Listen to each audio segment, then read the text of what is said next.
Alexander's marriage with Roxane sealed the conquest of Central Asia. He now returned with his new bride to Balkh in northern Afghanistan to prepare for the invasion of India. We flew there in a warlord's helicopter.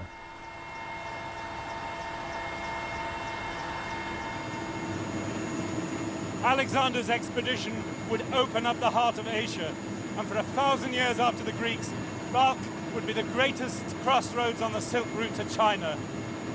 You can see its ruins below us, the walls stretching for 7 miles, with the remains of 100 Buddhist monasteries, Zoroastrian fire temples, and later Christian and Jewish settlements, and the huge mosques of the Muslim period.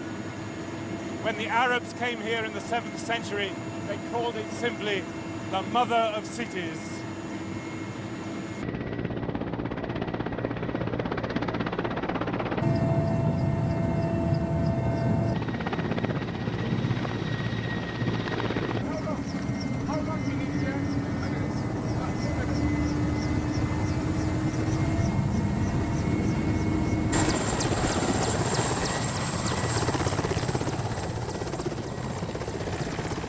Fate, though, still had another card to play in this story.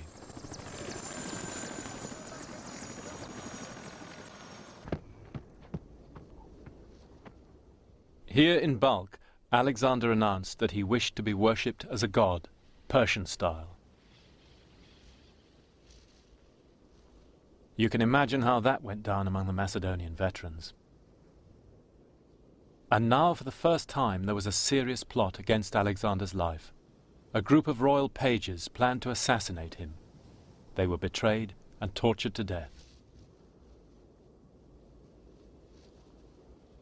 But the dissension over Alexander's divinity climaxed in a sensational falling out with the man who'd helped create Alexander's image, Aristotle's nephew, the historian Callisthenes.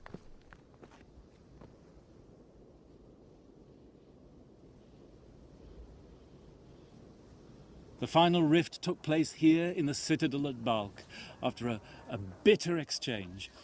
Callisthenes left the royal presence and turned to reiterate 2 or 3 times a single line from Alexander's favorite book, the Iliad. The line is this: "A better man than you by far was Patroclus, but still death did not spare him." In other words, you're not a god, Alexander. The king's response was predictably savage.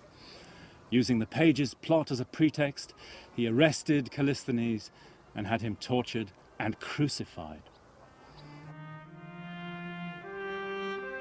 Of all Alexander's deeds, it was said, this left the bitterest taste. For everyone agreed Callisthenes was innocent, yet he was brutally killed without trial. It was the act of a tyrant. And as Aristotle said, no one freely endures such rule. Alexander had already achieved more perhaps than he could have dreamed, but now the question was no longer his ability to do things, but whether his men would still follow him on into the unknown.